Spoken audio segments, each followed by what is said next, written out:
Hello, how are you? Hopefully, having fun at home, celebrating Ganpati festival.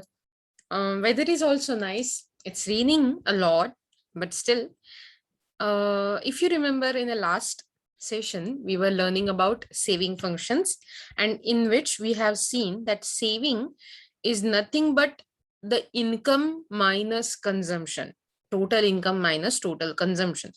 So, the functioning relationship or functional relationship between total income and total saving is called as propensity to save, and that's why saving S is equal to function of Y income. As income rises, saving rises too. That means as income rises, APS, average propensity to consume, and MPS, marginal propensity to consume, rises too. Average propensity to consume was the ratio of total saving to total income. That is the saving per unit of income. And we can relate two terms, APC and APS, as APC, average propensity to consume, plus APS, average propensity to save, is equal to 1. And that's why average propensity to save, APS, is equal to 1 minus APC. And because APC was a ratio of total consumption to total income, we can say APS is equal to 1 minus C upon Y. Then the marginal propensity to save was the ratio of change in savings to the ratio of change in savings to change in income. That is delta S to delta Y, or DS dy. And we have seen that if it is constant, we can say the saving function is linear. Again, the relationship between MPC, marginal propensity to consumption, and MPS, marginal propensity to save, is MPC plus MPS is equal to 1. And that's why we can say MPS is equal to 1 minus change in consumption divided by change in income, DC or delta C upon dy, that is delta Y. Okay, if the MPC falls, MPC कम हो जाती है, कमी होते as income rises, when income rises, and MPS will increase as income rises. लक्षात ठेवा, इन्कमचं MPC आणि MPS ची काय रिलेशन आहे. जर इन्कम वाढलं तर MPC कमी होणार आहे, पण MPS मात्र वाढणार आहे. सेम प्रकारे जर इन्कम वाढलं तर APC कमी होते, ऍव्हरेज प्रोपेन्सिटी टू कंझ्युम, पण APS, average propensity to save, मात्र वाढते. ओके, सो हे आपल्या समोर सेव्हिंग फंक्शन होतं, in which we have seen that saving negative patch मध्ये सुरू होत होतं, निगेटिव्ह क्वाड्रंट मध्ये सुरू होत होतं, कारण जेव्हा आपलं इन्कम कमी होतं पण त्यावेळी कन्झम्पशन जास्त होतं, त्यावेळी आपण त्या सेव्हिंगचा उपयोग करून कंझ्युम करत होतो, म्हणजेच आपण आपलं सेव्हिंग वाढवत नव्हतो तर कमी करत होतो. दॅट वॉज डिस सेव्हिंग. आणि आपण ओव्हरऑल हे लास्ट सेशन मध्ये खूप थोरोली अतिशय बघितलंय. ओके, आज आपण पुढे जाऊन Keynes psychological law of consumption बघणार आहोत. ओके, सो केन्सने ही सायकोलॉजिकल लॉ ऑफ कन्झम्पशन ही जी कन्सेप्ट आहे ती ती लाईक अ फंडामेंटल कन्सेप्ट म्हणून आपल्या समोर ठेवली. Fundamental psychological law of consumption, which states that there is a common tendency for people to spend more on consumption when income increases, but not to the same extent as the rise in income, because a part of income is also saved. त्याचं simply काय म्हणणं होतं की माणसाचं income वाढलं की consumption वाढतं. अगदीच खरंय. जेव्हा आपल्याला 100 रुपये मिळत असतात, आपण त्यातले 80 रुपये खर्च करतो. पण जेव्हा 200 रुपये मिळायला लागतात तेव्हा आपण म्हणजे 100चे दुप्पट, 2 times of 100 was 200. That means my income was 2 times increased. That means I will supposedly I should have doubled my consumption too. म्हणजे 80 चे 160, 80 to 160, I should increase like that. But it's not like that. Okay, or even what we can say, if my income is rising by 100, my consumption also should rise by 100, but that is not the case. every person, whenever his or her income rises, consumption rises, or he raised his consumption, but he raised it in a little less manner, not to the same extent of rise in income. म्हणजे मी 100ने नाही consumption वाढवणार, मी त्याच्यापेक्षा थोडं कमी consume करेल आणि जे पैसे उरतील कन्झ्युम न केलेले ते मी सेव्ह करीन. So that is the basis of law of consumption, psychological law of consumption. The community, as a rule, consumes as well as saves a larger amount with the rise in income. So जेव्हा income वाढतं तेव्हा समाज, community जास्त consume करते आणि त्याच्याबरोबर जास्त amount save करते. Hence, Keynes' psychological law of consumption is based on the following propositions. कोणती propositions होती ज्याच्यावर केन्सचा हा सायकोलॉजिकल लॉ बेस्ड आहे? When the total income of a community increases, the consumption expenditure of the community will also increase, but less than proportionately. म्हणजे जेव्हा income, total income वाढेल तेव्हा कन्झम्पशनवर केला जाणारा खर्च किंवा कन्झम्पशनचा खर्च कम्युनिटीचा वाढेल, पण प्रपोर्शनेटली नाही, लेस दॅन प्रपोर्शनेटली. 200ने इन्कम वाढलं तर 200ने खर्च वाढणार नाही, मे बी 190, 180, 60, 70, 80, 90 अशा काहीतरी अमाऊंटने वाढेल नक्की, पण कमी प्रमाणात वाढेल. Okay, it follows from this that the increase in income is always bifurcated into spending and saving. So income हे नेहमी दोन प्रकारे डिवाइड होतं, जसं आपण बघितलं होतं. Y is divided into two things, S and C, that is consumption and savings. Okay, an increase in income will thus lead to an increase in both consumption and saving. आणि त्यामुळे जसं आपलं income वाढतं तसंच आपलं consumption आणि saving पण वाढतं. This means that with an increase in income in this community, we cannot normally expect a reduction in total consumption or reduction in total saving. So जसं इन्कम वाढतं तसं आपण टोटल समाजात, इकॉनॉमी मध्ये असं इमॅजिनच करू शकत नाही किंवा एक्सपेक्टच करू शकत नाही की आपलं टोटल कन्झम्पशन कमी होईल किंवा टोटल सेव्हिंग कमी होईल. So it always goes on increasing, never decreasing. A rising income will often be accompanied by increased savings and a falling income by decreased savings. Thus, the rate of increase or decrease in savings will be greater in the initial stage of increase or decrease of income than in the latter stage. म्हणजे जेव्हा income वाढतं त्याच्याबरोबर सेव्हिंग्सही वाढतं आणि income कमी होतं तेव्हा सेव्हिंग्सही कमी होतं.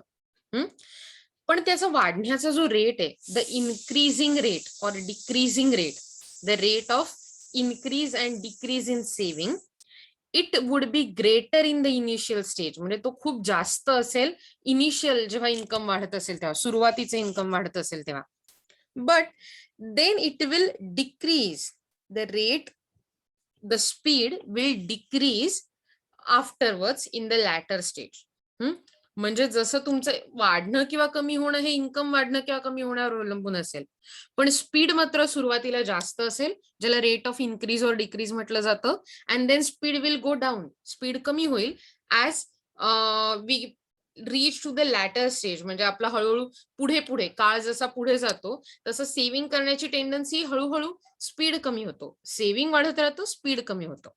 Okay, the gist of Keynes law is that, म्हणजे आता थोडक्यात समरायझेशन बघा बरं का काय ते, that the consumption mainly depends on income and that income recipient always do not tend to spend all of the increased income on consumption. This is the fundamental maxim upon which Keynes' concept of consumption function is based. So ही जे consumption function हा लेसनच सुरू केला आपण, त्याच्या मागची story किंवा त्याच्या मागची काय म्हणू एक बॅकिंग पॉवर असते ना, ती कशात आहे की जेव्हा जेव्हा इन्कम वाढतं तेव्हा जे कन्झम्पशन केलं जातं ते इन्कम इतकं केलं जात नाही. ज्या रिसिट्स म्हणजे इन्कम रिसिट्स असतात, they always do not tend to spend all the increased income on consumption. वाढलेलं सगळंच्या सगळं इन्कम आपण कन्झम्पशनवर खर्च करत नाही, तर आपण ते सेव्ह करतो आणि हाच फंडामेंटल रूल आहे सर. सो तुम्ही बघू शकता की हे बेसिकली अतिशय रोजच्या लाईफ मधलं आहे. तुम्ही कधीही विचार करा, तुम्हाला जर आज ₹100 मिळाले आणि तुम्हाला गरज आहे, तर तुम्ही आज त्यातले ₹80 खर्च करताच. उद्या तुम्हाला जर ₹200 मिळाले, म्हणजे तुमच्या ₹100 आणखीन 100 ने वाढ झाली, तर तुम्ही 80चं 180 कन्झम्पशन नाही करणार. मे बी 150, 160 असं कराल. हाच 1,00,000ला पण नियम आहे, हाच 1,00,00,000ला पण नियम आहे, हाच 1,000,000ला, बिलियनला कशालाही सेम नियम आहे. नियम काय आहे? जितकं इन्कम वाढेल, तितक्याच प्रमाणावर कन्झम्पशन वाढत नाही. तर we can say it is it tends to increase with the less proportionate manner, less proportionately. Hopefully तुम्हाला ही कन्सेप्ट लक्षात आली असेल. आणि म्हणूनच, कारण ही लोकांची सायकोलॉजी आहे की आपण जे इन्कम मिळतं ते भविष्यासाठी थोडं ठेवलं पाहिजे, आणि म्हणूनच याला Keynes law of Keynes psychological law of consumption असं म्हटलं जातं. ओके. सो या लॉची अझम्पशन्स काय आहेत? सो केन्सने काय अझम्पशन सांगितलेत? तर constant psychological and institutional factors, म्हणजे माणसाचे जे सायकोलॉजिकल फॅक्टर्स असतात किंवा इन्स्टिट्यूशनल, म्हणजे गव्हर्नमेंटचे rule, price, habits, population growth, हे इन्स्टिट्यूशनल फॅक्टर झाले. सो ते जे सगळे फॅक्टर आहेत किंवा माणसाचा विचार करण्याची पद्धत, रॅशनॅलिटी, मॉरल आणि एथिकल इश्यूज, हे सगळे सेम राहतील. They will remain constant. They will not change at all. So that is constant psychological and institutional factor. Second is normal economic condition. The economic conditions are normal in the economy, and there are no abnormal and extraordinary circumstances such as war, revolution, inflation, etc. So normal इकॉनॉमीची condition maintain झाली पाहिजे, असली पाहिजे हा law दिसून येण्यासाठी. जर समजा इकॉनॉमी मध्ये, देशामध्ये वॉर चालू असेल, युद्ध, रिव्होल्युशन, क्रांती चालू असेल, इन्फ्लेशन, अति मोठ्या प्रमाणावर भाववाढ चालू असेल, देन अशा वेळी मात्र हा लॉ आपण पाहू शकत नाही. अँड थर्ड वन इज लेसे faire policy. It is assume that there exist a free capitalist economy in which there is no government restrictions on the consumption when income increases. This means that in socialist economy, Keynes law of consumption is inapplicable. Socialist economy म्हणजे जिथे सगळंच्या सगळं गव्हर्नमेंटच्या ताब्यात असतं आणि फक्त गव्हर्नमेंटच decision घेऊ शकतं समाजासाठी, कारण समाजाचं गव्हर्नमेंट असतं, समाजाने निर्माण केलेलं, आणि गव्हर्नमेंट ओरिएंटेडच सगळं असतं. अशा ठिकाणी हा लॉ बघायला मिळत नाही. तर कॅपिटलिस्ट इकॉनॉमीमध्ये हा बघायला मिळतो, किंवा रादर असं आपण म्हणू की मिक्स्ड इकॉनॉमीमध्ये सुद्धा. सो दॅट इज लेसे फे पॉलिसी. सो ही 3 अझम्पशन्स होती: constant psychological and institutional factors, normal economic conditions, laissez faire policy. Okay. ही झाली अझम्पशन्स. आता या लॉची इम्प्लिकेशन्स, म्हणजे असं म्हणू की implications of psychological law of consumption मध्ये ऍक्च्युली यातून काय साध्य झालं हा लॉ देऊन? तर पहिली गोष्ट, it highlights the crucial importance of investment in the economy. So इकॉनॉमीमध्ये ती पुढे जाण्यासाठी, तिची ग्रोथ होण्यासाठी आपल्याला इन्व्हेस्टमेंट का गरजेची आहे हे आपल्याला लक्षात येतं through this law. A vital point in the law of in the law is the tendency of people not to spend on consumption the full amount of increase in their income. There is thus gap between total income and total consumption. This gap is saving. Total income आणि total consumption मध्ये gap निर्माण होते, कारण आपण सगळं income काही सगळं consume करत नाही, बरोबर ना? आणि त्यामुळे ही जी गॅप आहे, assuming the consumption function to be stable during short run period, the gap will widen with the increase in the income. म्हणजे समजा कन्झम्पशन फंक्शन ही कॉन्स्टंट आहे, ते चेंज होत नाहीये, असं जर असेल शॉर्ट रन मध्ये, तर आपण असं म्हणू शकतो की ही जी गॅप आहे, जसं आपलं इन्कम वाढत जाईल, 100 असताना मी 80 खर्च करत होते, बरोबर, 100 इन्कम असताना. 200 असताना समजा मी 120 खर्च केले. 300 असताना इन्कम समजा मी 180 खर्च केले. तर आपण असं बघू शकतो की ही जी गॅप आहे, पहिल्यांदा 100 आणि 80 मध्ये 20 ची होती, मग 200 आणि 120 मध्ये 80 ची झाली, आणि 300 आणि 180 मध्ये ती 120 ची गॅप झाली. दॅट मीन्स माझी जी गॅप आहे दोघांमधली ती वाढत चालली आहे. The gap between income and consumption is increasing and that increasing means that is saving. This gives rise to the problem of investment. आणि त्यामुळे काय होतं, हे जे सेव्हिंग केलेलं असतं ते हाऊस होल्ड सेव्हिंग आहे. ओके, त्यामुळे बिझनेसमध्ये इन्व्हेस्टमेंट होत नाहीये आणि त्यामुळे इन्व्हेस्टमेंट हळूहळू कमी होत चालली. कशातून इन्व्हेस्टमेंट क्रिएट होईल? जर कन्झम्पशन वाढलं तर लोक कन्झम्पशनवर जो खर्च करतील, ज्या वस्तू घेतील, त्या बिझनेसमनला, वर्कशॉप मॅनेज म्हणजे थोडक्यात फॅक्टरीला किंवा कुठल्याही प्रकारे फर्म्सकडे तो पैसा जाईल आणि तोच पुन्हा इन्व्हेस्ट होईल बिझनेसमध्ये. पण कन्झम्पशन कमी झालं, कमी म्हणजे कमी प्रमाणात झालं, तर त्या गॅपमुळे इन्व्हेस्टमेंट पण कमी होणार. And investment should be increase to fill this gap between income and consumption. So Keynes therefore stresses that investment is a crucial, अतिशय महत्वाचा and initiating determinant of level of income and employment. So म्हणून investment हा अतिशय महत्वाचा आणि अतिशय गरजेचा किंवा इन्कम वाढवणारा आणि एम्प्लॉयमेंट जनरेट करणारा महत्वाचा असा घटक आहे, जे आपल्याला या थिअरीच्या माध्यमातून, या लॉच्या, सायकोलॉजिकल लॉ ऑफ कन्झम्पशनच्या माध्यमातून समजून येतं. Then the next point is refuting Say's law. तुम्हाला आठवत असेल तर सेजचा लॉ असा होता, supply creates its own demand.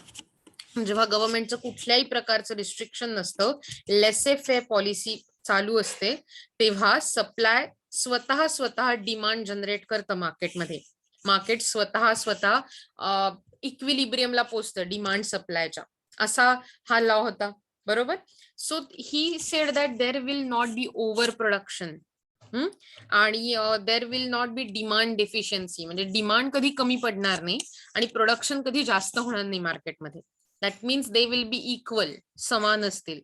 So Say's law states that supply creates its own demand, but Keynes law of consumption refutes, म्हणजे नाकारणं सेज लॉला. It refutes the Say's law.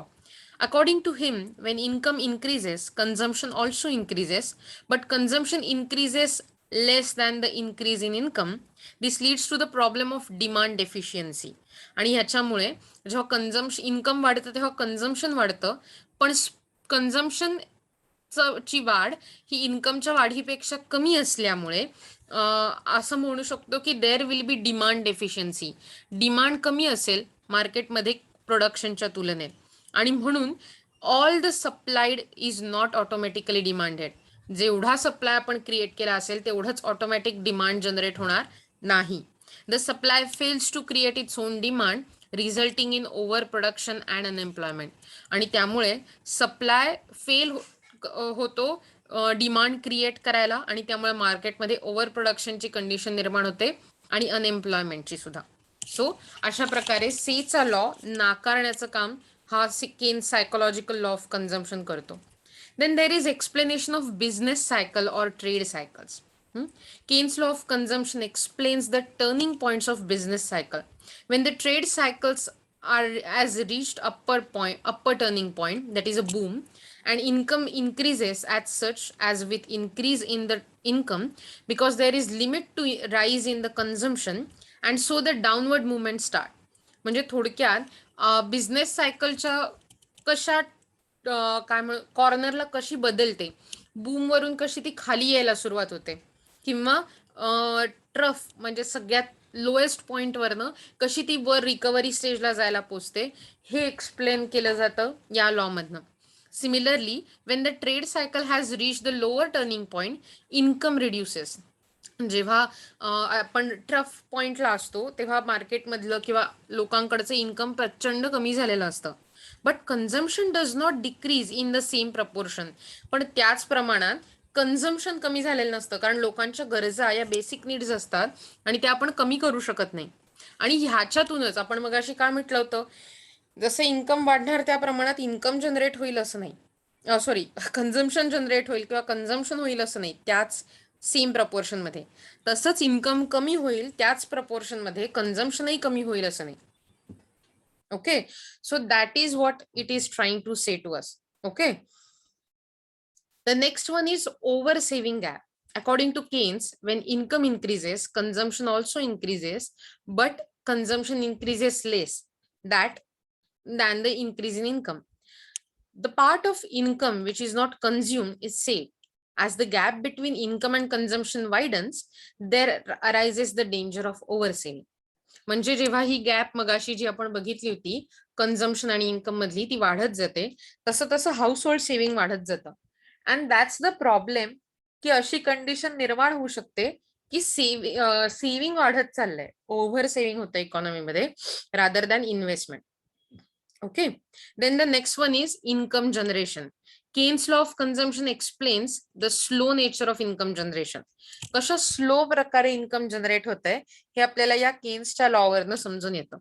If income increases it will increase consumption but to the smaller extent than increase in income. That is, the entire income is not spent on the consumption. सगळंच्या सगळं income हे consumption वर spend होणार नाही. Smaller extent than increase in the income हे consumption वर spend होतील. This shows slow nature of income generation आणि याच्यातूनच आपल्याला दिसून येतं की इन्कम हे अतिशय स्लो लेवल वरती जनरेट होत आहे.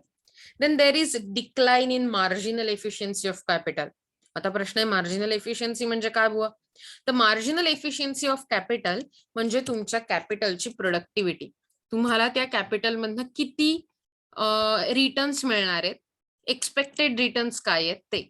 Okay, the expected rate of profitability और marginal efficiency of capital may decline when consumption does not increase in the same proportion of the increase in income.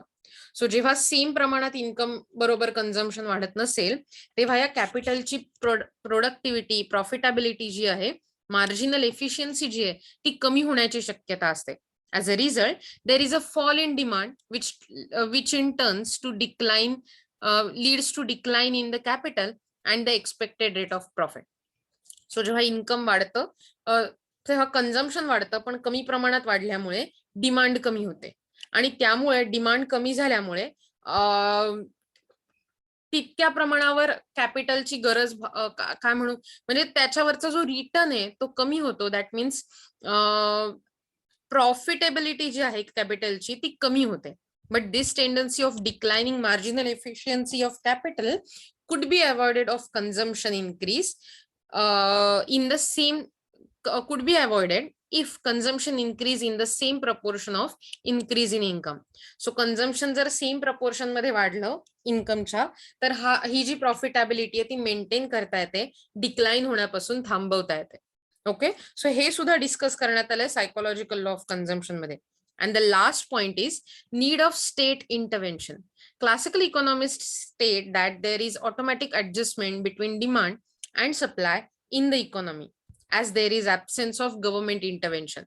पण केन्सचा लॉ मात्र काय सांगतो की जसं क्लासिकल लोक म्हणतात की गव्हर्नमेंटची गरज नाहीये इंटरव्हेन्शनची, सो ते तसं नसून Keynes law of consumption emphasises government intervention. तो एम्फसाइज करतो की गव्हर्नमेंट इंटरव्हेन्शन पाहिजे. The government should encourage consumption so that the demand does not fall below supply and the problem of overproduction does not rise.